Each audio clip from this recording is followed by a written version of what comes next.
राज्य में चल रही सफाई कर्मचारियों की भर्ती के संदर्भ में सफाई कर्मचारियों के अनुभव प्रमाण पत्र न बन पाने को लेकर राज्य सरकार ने सफाई आयोग के पूर्व सदस्य नारायण डंगोरिया ने मुख्यमंत्री को पत्र लिखकर सफाई कर्मचारियों के पोर्टल को फिर से चालू करने की मांग की है। डंगोरिया ने बताया कि वर्तमान में राज्य में सफाई कर्मियों की भर्ती की अंतिम तिथि 5 दिसंबर है, लेकिन कर्मचारियों के अनुभव प्रमाण पत्र अब तक नहीं बन पाए हैं क्योंकि राज्य सरकार ने पोर्टल बंद कर दिया। उन्होंने मुख्यमंत्री से आग्रह किया कि कर्मचारियों के हित में 5 दिसंबर तक अनुभव प्रमाण पत्र के लिए पोर्टल चालू किया जाए। जो ये रखा है, क्या मुद्दे लेकर ये सरकार ने अनुभव प्रमाण पत्र संशोधन मूल आवेदन पत्र के साथ संलग्न करने की जो तारीख दी थी वो पोर्टल बंद कर दिया। उससे हमारे लोग जिनको अनुभव प्रमाण पत्र प्राप्त हो गया वो दर दर भटक रहे हैं। एक प्रकार से उस भर्ती प्रक्रिया से वो बाहर जैसे हो गए हैं। दूसरा मुद्दा ये है कि राजस्थान सरकार एक ही राज्य में 2 प्रकार की भर्ती का पैटर्न अपना रही है। जयपुर में संविदा के आधार पर भर्ती करने का उन्होंने आश्वासन दिया है और शेष राज्य में लॉटरी के अंतर्गत 7 तारीख को। ये एक राज्य में 2 कानून वाल्मीकि समाज के साथ धोखा है। क्या मांगे इसको लेकर? हमारी सरकार से मांग है कि अविलंब पोर्टल खोलें और अनुभव प्रमाण पत्र सम्मिलित हों, उसके बाद ही लॉटरी डालने की प्रक्रिया अपनाई जाए और लॉटरी भी तब डले जब जयपुर में यही प्रक्रिया अपनाई जाए। और अगर ऐसा नहीं होता है तो संपूर्ण राजस्थान में संविदा के आधार पर ही भर्ती की जाए और वाल्मीकि समाज की भर्ती की जाए। शेष अन्य जाति के अनुभव प्रमाण पत्रों की गहनता से जांच हो। सरकार से हम ये मांग करते हैं। पूरे देश के साथ अब चित्तौड़गढ़ में भी बांग्लादेश में अल्पसंख्यक हिंदू समाज और दलित हिंदुओं पर हो रहे अवमाननीय अत्याचार के खिलाफ विरोध प्रदर्शन तेज हो गया है। इसी कड़ी में सर्व हिंदू समाज की ओर से एक विशाल रैली का आयोजन किया गया, जो इंदिरा गांधी स्टेडियम से शुरू होकर कलेक्ट्रेट चौराहे पर रामधुनी के साथ निकाली गई। इस रैली में साधु संतों के अलावा सर्व हिंदू समाज से लोग इसमें शामिल हुए।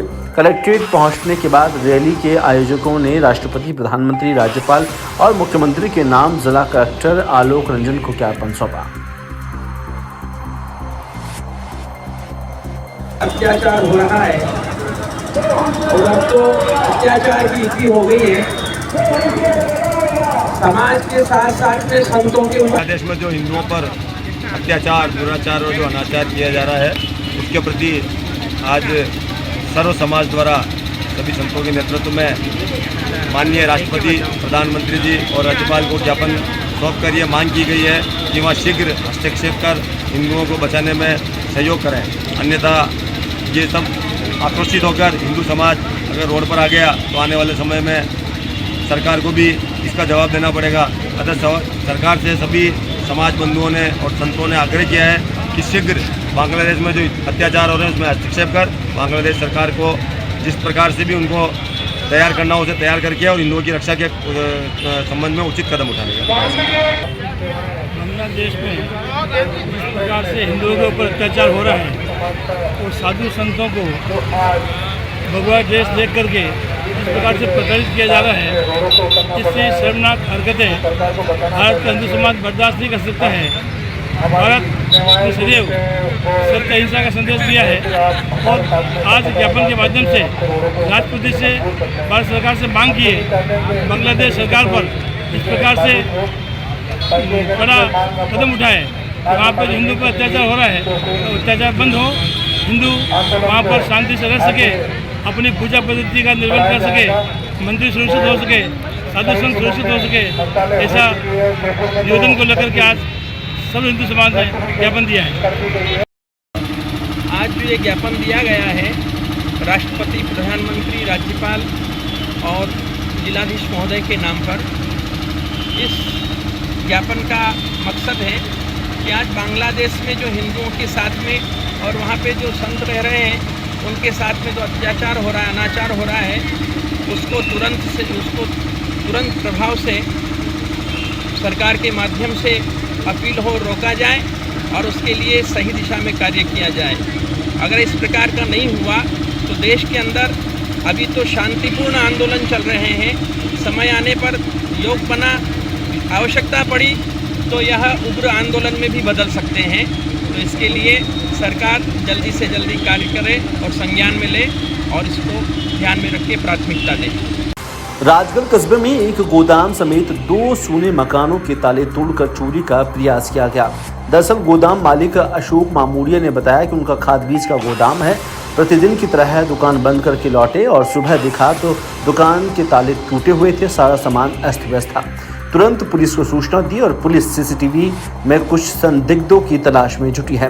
वहीं राजगढ़ कस्बे के माली मोहल्ला निवासी मंजू जेमन ने बताया कि वह किसी काम से जयपुर गई थी।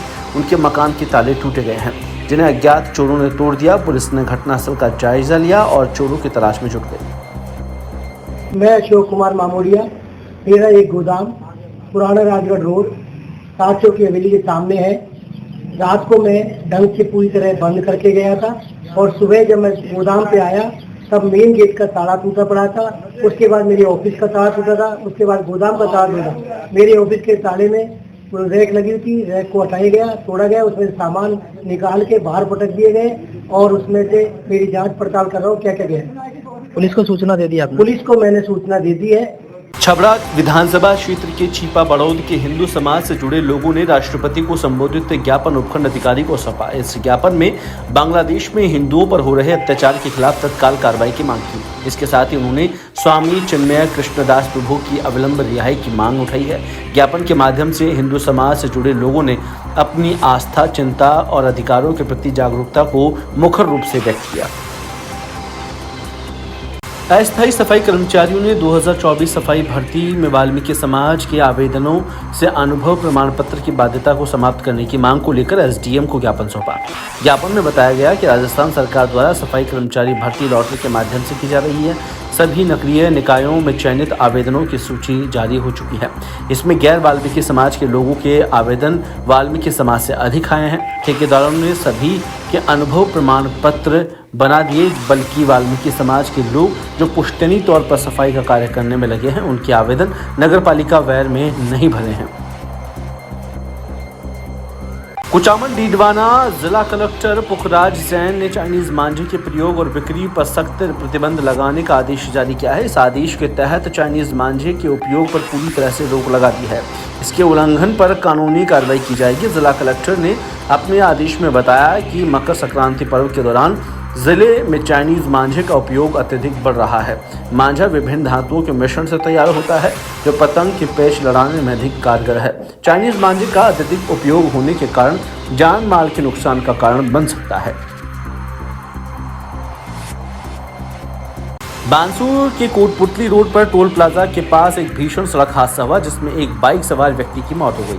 बानसूर पुलिस के अनुसार टोल नाके के पास एक स्कॉर्पियो गाड़ी और बाइक की आमने सामने टक्कर हो गई। इस हादसे में बाइक सवार कृष्ण कुमार यादव निवासी चंदाली की दर्दनाक मौत हो गई। सूचना मिलने पर बानसूर पुलिस मौके पर पहुंची। एम्बुलेंस से घायल व्यक्ति को बानसूर उप जिला अस्पताल पहुंचाया, जहां डॉक्टर्स ने उसे मृत घोषित कर दिया। रेणी थाना क्षेत्र के बावरी खेड़ा रेलवे अंडरपास के समीप एक दर्दनाक सड़क हादसा हुआ, जिसमें स्कूल बस की टक्कर से बाइक सवार की मौत हो गई।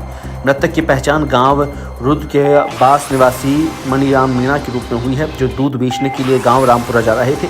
घटना के समय मनीराम मीणा अपनी बाइक पर सवार होकर रामपुरा गांव दूध बेचने जा रहे थे। तभी रास्ते में रेलवे अंडरपास के पास सामने से आ रही स्कूल बस ने टक्कर मार दी, जिसमें गंभीर रूप से घायल हो गए। घायल अवस्था में उन्हें रेणी चिकित्सालय लाया गया, जहां डॉक्टर्स ने मृत घोषित कर दिया।